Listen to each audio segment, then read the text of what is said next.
Welcome to SAT TV News. I am Larry Larrock, your presenter. In our top stories, City Council candidate to take results to court. Jamaica issues travel warning against Trinidad and Tobago. Latvia store collapse. Death rise as Regal rescue continues. And in sports, Dwayne Bravo disappointed in Chris Gale's injury. Details of these will follow.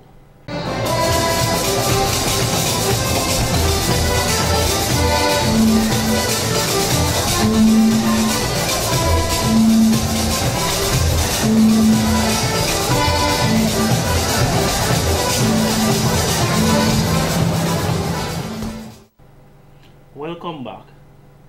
The OECS, Organization of Eastern Caribbean States Export Development Unit, EDU, on Friday, November 22nd, embarked on a two-day workshop on business management for the creative industry sector of the Economic Union in Dominica. The workshop focuses on delivering customized intervention to enhance management skills and overall business capacity required to drive the competitiveness of enterprises in the creative industry sector in the OECS. What we are doing here over the next couple of days is twofold. One is it allows us the opportunity to touch base with the sector in Dominica. Yeah? We want to build a rapport, we want to connect with the sector in Dominica.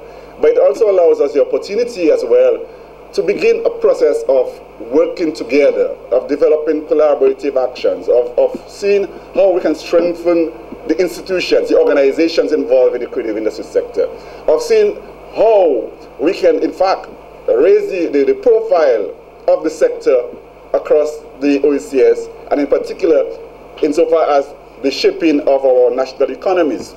For a long time, persons have deemed creative work and culture as leisure, and therefore not much attention have been placed on it. Mr. Esprit is of the view, however, that changing landscape over the last several years has become more supportive of this initiative, but there is still a lot more to be achieved in terms of investment. It allows us the possibilities, the opportunities to take advantage of a whole range of things that we as creative industries can in fact benefit from. But for that to happen, it's going to recognize, it's going to really need us to roll up our sleeves and do some creative things in terms of how we manage, how we plan, how we organize. So that is what this workshop is all about. It is going to give us the opportunity to listen to some of the fundamentals that we need to understand, and of course to see what are the tools that are required to get us into thinking about culture and creative work as an industry. He says fundamentals such as structure, human capital, investment, and the ability to plan effectively need to be put in place to reap greater benefits from our endeavors. Mr. Vincent Filbert, head of the OECS EDU unit, believes the creative and cultural industry has much potential and immense possibilities to grow the economies of the OECS. The global, multi-billion-dollar sector, still largely underdeveloped, is responsible for creating millions of jobs and contributing significantly to gross domestic product, GDP, across the globe. Fortunately, the development possibilities for the creative industry sector is being increasingly recognized in recent times, with more attention now being placed on its potential as a growth sector. Many countries are now beginning to look at culture as yet another engine of economic development, with some effort now being made to increase the level of investment in creative sector activities. From 2008 to 2011, under the 9th EDF program of assistance, with funding from the European Union, the then Export Development Unit delivered a program of support for creative industries focusing on film, music, and audio and visual. Today, the Competitive Business Unit, CBU, is implementing a second round of assistance under the 10th EDF, which is a successor program from the last. In this one, we are providing resources, delivering national and regional programs, and providing direct support to firms in areas such as e-commerce, management enhancement, developing capacity within enterprises and within individuals in this case to manage and operate as businesses. Innovation and product development, as well as support for market research, study tours, trade and market information, and education. Mr. Filbert agreed that we must take a reformed look at how we view the sector, with national economies realizing it as a central element to a new dynamic. The major institutions must begin to adopt a new approach and consider ways in which they can work and support the sector to grow and to develop further if it is to make a big impact, he noted. Also present at the function was Ms. Marcella Powell, Permanent Secretary in the Ministry of Culture, Youth and Sports, who commended the OECS Export Development Unit in its initiative and its support for the creative sector, highlighted matters such as copyright and national export strategies. The workshop will continue tomorrow under the theme Development of Human Capacity in the OECS, Cultural Industries, Entrepreneurship, Strategic Development and Management, ESDM. In more news, the members of the Clean and Green team who contested the Roseau City Council election that took place on Monday, November 18th, says a special thanks to all who voted for them. I wish to announce to the residents of the city of Roseau that the Clean and Green team is here to stay. The Clean and Green team, in and out of council, intends to play its part in restoring the pride of Roseau. It was challenging and a learning experience for all of us, but I believe we lived up to the task with high marks. I wish to congratulate all the candidates who contested the elections. As you can see from the results, the count was very close in most of the wards.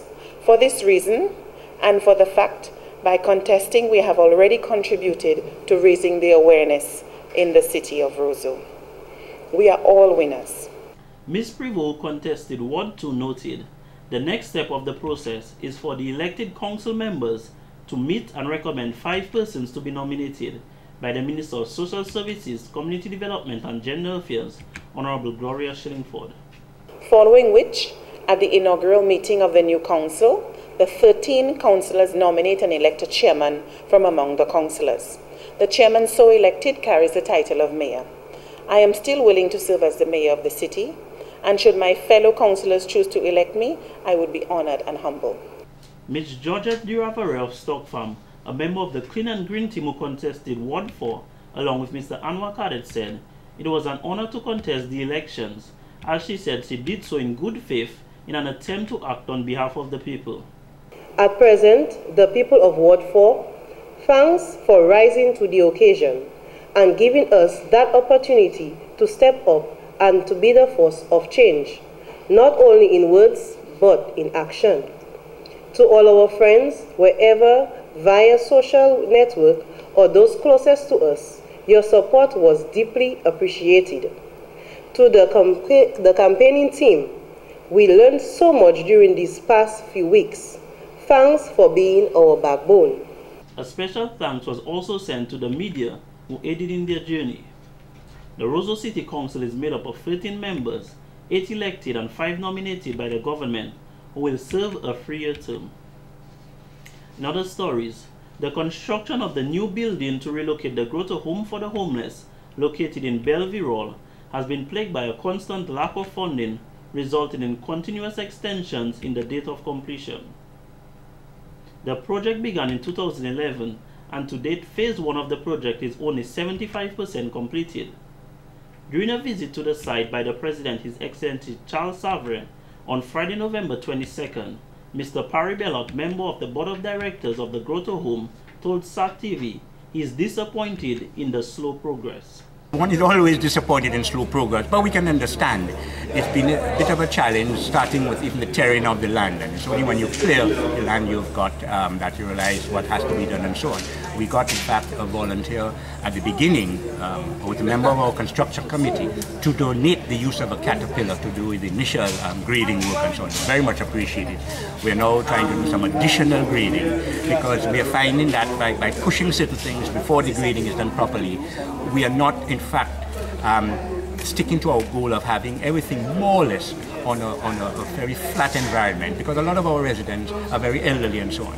So the least amount of steps to be climbed, least amount of ramps to be used is better for everyone. So that is the way we are going. Yes, disappointed, and you know, you have things like, as you may know, for many years, from about April, you know, to June, July, there was a lot of rain. No work was going on and so on, but we had certain flooding in certain areas and so on. You know, certain deterioration it was done with some of the buildings, so we had to sort of repair these and whatnot. So these are the little frustrations that come up. The estimates required to complete phase 1, including a temporary kitchen, a laundry, and a basic dining room shelter, is valued at $459,210.50. Mr. Bellot noted the government has committed $100,000 in kind into the project. However, more help is needed.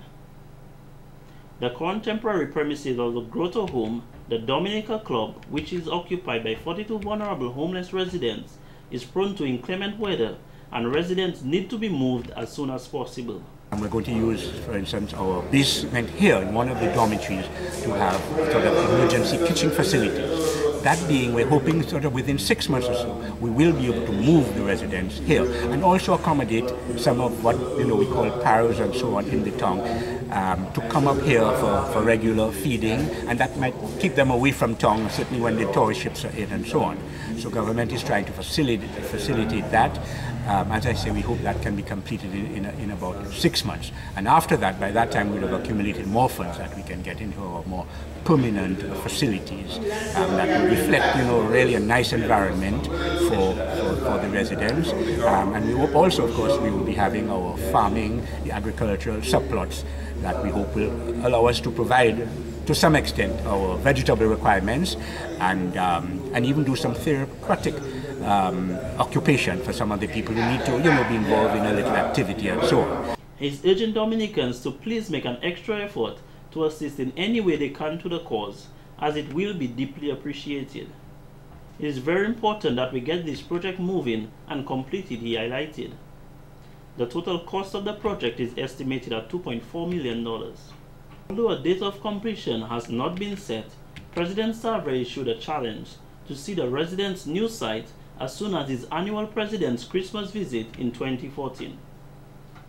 Persons wishing to make donations can contact Mrs. Tina Alexander on telephone number 449-8593 or 235-8367. In more news, what appeared to be a successful Roseau City Council election held on Monday, November 18th is now under scrutiny following the announcement that a candidate is taking legal action against the results. Member of the Clean and Green team, Ms. Veronica Juliana Frederick, who contested Ward 2 along with Ms. Vanessa Prevost, says she is not satisfied with the final results. The preliminary, I was number 1. When afternoon reached, I'm number 3. I was not present at the counting because I was sick. I don't know what went wrong. What happened to my ballot? I am the only person who lost 7 ballots after they were counted the previous night by the same presiding officer from the electoral office. So I'm finding if and my voters are very upset. They all asked me to do something, so I'm taking that to my lawyer. So I'm soon be filing an injunction. The preliminary results on Monday, November 18th revealed that Ms. Fredericks topped Ward 2 with 305 votes, Ms. Rhea Bruman second with 303 votes, and Ms. Vanessa Prevost third with 298 votes. However, according to the final count, she had 299 votes resulting from spoiled ballots, putting Ms. Bruman in first place. The matter was brought to the attention of Acting Chief Elections Officer Ms. Anita Rodney.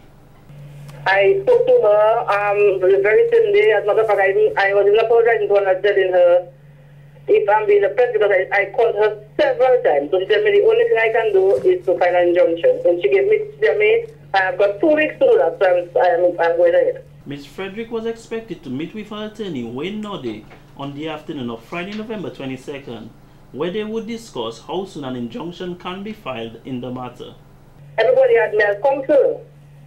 It was so obvious that I was leading the polls. At least I could have, even though I could have stepped maybe lose a few 2 votes to go to second, I could understand that, but not from first to third. She added, the members of the Clean and Green team are in full solidarity with her on the matter. Ms. Frederick went on to say she is very thankful for all those who voted for her and place their confidence in her. In other stories, the youth and young entrepreneurs showcased their talent on Thursday, November 21st, as they were part of an exhibition to observe Youth Week and Global Entrepreneurship Week, celebrated under the theme Celebrating Youth Creativity, Passion and Participation. The exhibit featured the work of many persons who have been part of various youth entrepreneurship training programs and have moved on to establish their own businesses. My name is Jamal Prince. I'm the manager of Jamal Processing. We specialize in producing natural, traditional products, which has been handed down from generation to generation. Like we have our instant traditional cocoa, which you don't have to do it or boil, and then we also have instant ginger drink and shredded ginger for your home use. And we're located in Wesley. We also have our products in various supermarkets, and we expanded, and it's great. We're getting a lot of good results from people. They're saying, testifying of the great things that it's doing for them, and that's what we have here today. Mr. Prince explained the idea to start his business came about in high school, and he has since then worked his way to success. In the long run, he would like to expand his business, introducing new products to the public. Owner of KM's Catering, Mrs. Jovel Nelson, was happy to be a part of the exhibition, says her business focuses on a fresh approach to food. Today we have on display our assorted cakes. We have made a passion fruit cake, we have made a coconut cake, and a double chocolate vegan cake. That's one of our specialties, the double chocolate vegan. We also have assortment of donuts that we have made with local fruits, including sorrel and passion fruit. And then we have some breakfast muffins as well. We have one that is very unique, which is cheese and spinach, and then we also have some banana muffins. We do catering for corporate events, for weddings, for special parties, you name it, we will do it. So we don't just do pastries or cakes. We do snacks, we do dinners, we do lunches. Anything that we can look at it. How did the idea for your business come about? Well, about one of the businesses, Kevin, is my husband. He is a chef, and that's something that he's in love with. So for a number of years, that's what he's been doing, cooking, not only here, but he has worked in hotels in Barbados and in St. Martin. So cooking is his thing, and I am a person that loves to do events, so we two of us came together and decided this business. Although the business was officially established 3 months ago, Mrs. Nelson says they have been catering for a number of years. It is a financially rewarding business, she added. However, the satisfaction is seeing how pleased the customers are with the end products. The final event as part of Youth Week and Global Entrepreneurship Week is a national beach cleanup campaign scheduled for Saturday, November 23rd. In more news, on Friday, November 22nd, His Excellency President Charles Savarin made donations to the Alpha Center and Workshop for the Blind as part of his President Charities Foundation annual visits. At the Workshop for the Blind and the Alpha Center, he witnessed the craftsmanship of baskets and woodworks by various persons with disabilities. We make baby cribs, laundry baskets, shopping baskets, picnic baskets, table mats, and if you look across, you will see a variety of local material which we have turned over and created items like the bill plaques, the wall plaques, shopping bags, table mats, and many more. Anything that someone would bring in here, we try to mold it, design it, create it, and make it to the best of our abilities for the customers. These items are on display at the Old Market Plaza whenever the cruise ships are set to dock as a way of earning more income. The government has provided material for this initiative for the past 49 years. With our members here, whatever they make, when it is sold, they work on commission, so we give them a 50% of their sales. So whatever comes is never too much. Small as it is, big as it is, we heartily embrace it. You must have seen sometimes the workers are sometimes on the road working with a ton of baskets trying to generate sales. So they go to different offices, like the different ministries. They go to private offices, they go to the banks, they would at least approach anybody on the road just to be able to raise their own sales, because they understand and they know how important it is to earn and how important it is to work hard. One of the founders of the organization, Ms. Irelyn Baptiste, received warm birthday greetings from the president and his entourage. She has been with the workshop since its inception in 1964. According to the president, he is quite impressed with the display and the quality of craftsmanship fashioned by the employees. They may be challenged, should not be an impediment to living a full life and being able to use the talents which they have to help themselves. And I am sure that the good Lord, first of all, and the people of Dominica will continue to help them. The next presidential visit is expected to be at the Princess Margaret Hospital sometime in December. And in court news, 2 of 3 men charged with possession and uttering counterfeit money have been granted bail. It is alleged that between the 15th and 17th of November 2013 at Roseau, Alvinson Jolly of Granby, Joel Kentish of Castle Comfort, and Denzel Lawrence of Bath Estate were in possession of 15 $100 notes and maliciously uttered the notes knowing them to be forged. Jolly was separately charged for deception by dishonestly obtaining $90 cash and other items belonging to a Granby resident with intent to deprive her of her belongings. The offenses are indictable and the men could not plea. The prosecution did not object to bail for Lawrence and Kentish, however objected for Jolly, stating that he was already on bail for 2 previous offenses and was warned not to commit any other offenses while on bail. Kentish and Lawrence were placed on $10,000 bond. As part of their bail conditions, they had to report to the police headquarters once a week.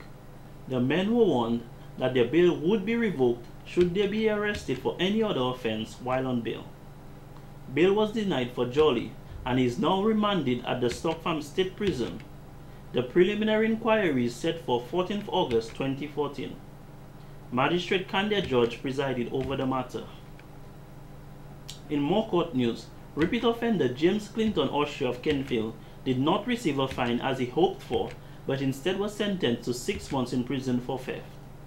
On 29 September 2013, Austria entered a home at Kenfield and stole a number of items amounting to $210. According to the facts, at about 10:15 p.m., Anna Booley secured her home and she and her family went to bed. When she woke up the following morning, she observed that a number of items were not where she had left them before going to bed. She then noticed a bag on the floor in a hallway and its contents were all over the place. Upon examination, she also discovered that a pair of gold earrings, a gold piercing, and a quantity of groceries were missing. Booley reported the matter to the police, and on 18th November 2013, officers met the defendant at the St. Joseph Police Station and informed him of the incident which they were investigating. He immediately confessed and gave a detailed account of the incident, saying he covered the light outside, took out some louvers, and entered the house. Austria admitted to taking a little grocery, cash, and the earrings, but only one side of the gold earring was recovered.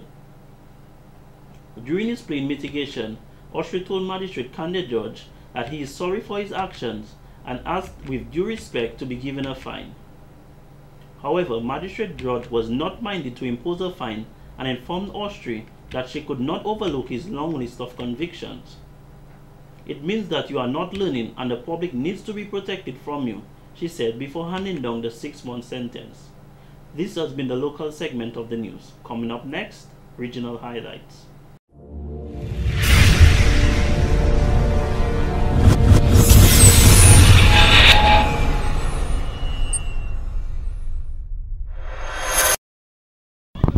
My position on marriage, wow. Marriage is cool. It's an ordained thing from God. I believe that it's, a precept that was set way from the beginning of time. I believe that we should, keep it up. If the wife, let's say if the wife is stable financially, all right, and she would like to keep that prestige, she keeps it. If the husband, vice versa. If the husband has, she keeps it. Again, it may be a sign that nowadays women are not planning to give up their independence completely or totally. They are not ready and willing to subject themselves fully to their husbands. It might even be that they want to dominate and have their way. Well, to me, I feel it's a good reason because, you know, for instance, when you baptize, when you're Christian, you have your parents' surname. So it's no use to drop it off and so forth, and it's just to add your husband's name so you'll know that, you know, you have your surname still. So that's my reason here. Personally, from my opinion, I believe that it is wise that a woman stay her surname and then have her husband's surname. Because eventually people get married, it seems like something that's going to last, and then they actually divorce. And my view on marriage, in as much as most marriage doesn't actually last that long, I think marriage they should sign a contract. If you decide if it's 3 years this contract is, and then automatically if you find the husband or the wife doesn't make it, then you automatically divorce. And you don't come and sign the contract, so it's like it doesn't work anymore.